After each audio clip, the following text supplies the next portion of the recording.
Balalig'ingda har qismi esla kelib yurgani chekib qochadigan Yaqub. Xuddi taqir bosh peshinga nadandur birisi kelib chekib qochgandek.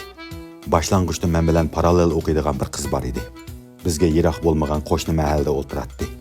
Odatda bir og'iz gap qilib boqqanim yo'q.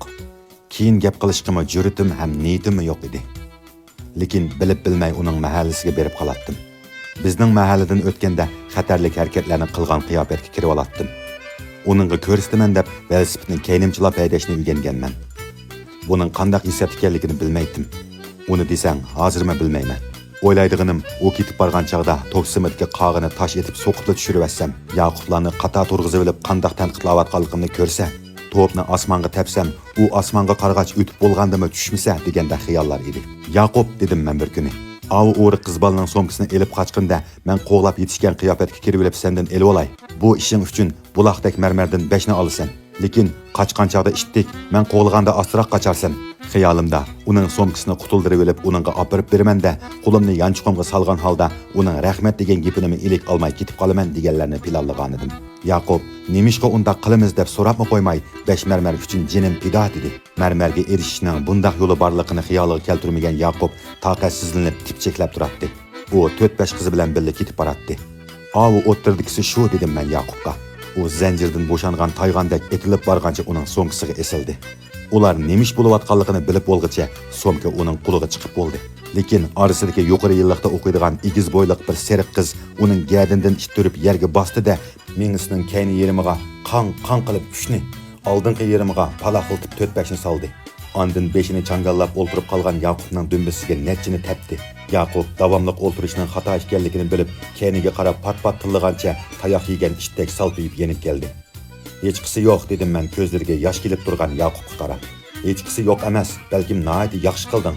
Men baya u qizlar bilan tang bo'lmay deb o'zini qanday tutib olganligingga qarab turdim. Beshing uning chatirg'ida qilib, mingangning oldi va kayniga mushaqlaqlar tegayotganda qancha qatim uningga erkaklik bilan qo'l yandirmaganligini barkalla e'tiqod sanab turdim. Uning qo'li og'rib ketmasin deb tepiklari uchun zo'ngzayib berganingda, menmi sana o'xshash zo'ngzaygan peti yerga paloqqada qo'limni urib sana qo'l qo'ydim. So'mkini yuzingga atgan chaqdimi to'smay qarab turganingda, o'g'il bola deb to'luytishga oz qoldim. Agar ashu qizlar bilan tang bo'laman deb o'zini tutib ololmay, birer mush etish emas, atgan mushtini to'sish uchun urinib qolgan bo'lsang edi, sendan qattiq ko'nglim qolgan bo'lardi Yaqub. Qahramonliging uchun garchi so'mkini elib kelolmasangmi, sana va'da qilingan marmarning birsimi kemaytilmaydi. Uning shuncha tillarini anglabmi, kayninga qarab qo'ymay qaytib kelgan mardonliging uchun marmardan yana birini qo'shib berishni o'ylashyapman. Bularni deb o'ltirmasammi, o'zingning mardonligidan o'zing ta'sirlanib, ko'zlaringga issiq yosh kelayotgan bo'lishi mumkin. Ammo qo'shib qo'yishim kerakki, dumbangdagi oyoqning izlari ko'zimga qahramonlikning tamg'usida ko'rinyapti. Uni qiqivasangmi mayli, ammo mavi yirtilgan yoqangni onangga yamitishingni tashabbus qilmayman. Erkaklikning bir yot nomusi bo'lib qolsa ajab emas. U bularni anglab, ko'zlarini yummasdan yoshlarini qurtib yutishga tirishib, yoniga qarab oldi. Va qiz bola bo'lmagan bo'lsa, deginicha qon aralash shaloq qilib birni tikirdi. Bayamqisidek orqa mingisini silabmi yurmadi. Teqi paxirlangandek yirtiq yoqasini ustiga bir ko'tarib qo'ydi. "Asli men irqi serib qanjuqni toza qo'yay degan, o'ligini setib yetib olmasin dedim", dedi u dumbisini qaqqach. "Ashundaq deb yaxshi qilding Yaqub. O'ligini sapmagan taqdirdimi, uni dumbalab yurish sen uchun bir o'lim bo'latdi.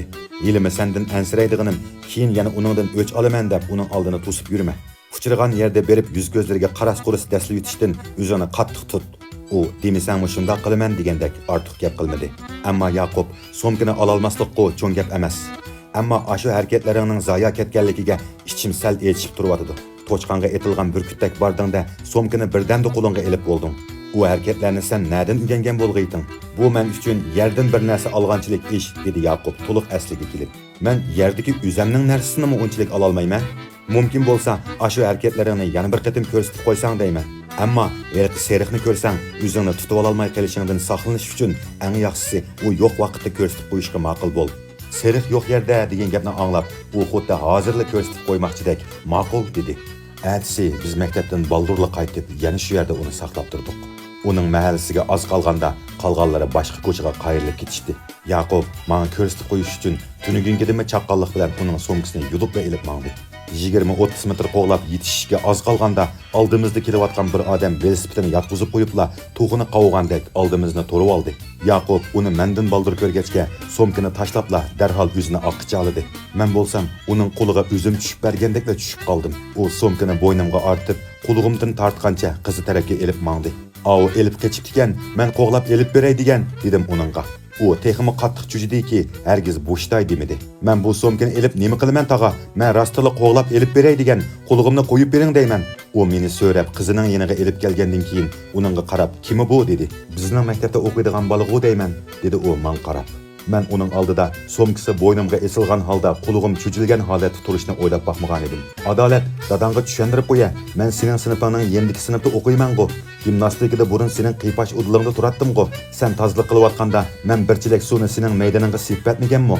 Sinfinglarning eshigini lo'ngi bilan chigib qo'yib ocholmay turganda men tishlab echib bermadimmi? Men sening somkangni nimishqa oqqichiman? Tunugimni somkani oqqashgan ashidu? Bu ashindaq o'g'ri nima? Bo'lmasa sizlar mushu yerda midirlab ketmay turib turinglar. Men berib uni tutib kelay. Endi u qo'lig'imni qo'yib berarsiz." U birdan menga, birdan qizga qargancha gaplarimning hammani anglab turdi. Gerçi qo'yib bermisimu, qo'li bayanqidan xeli bo'shigandek qildi.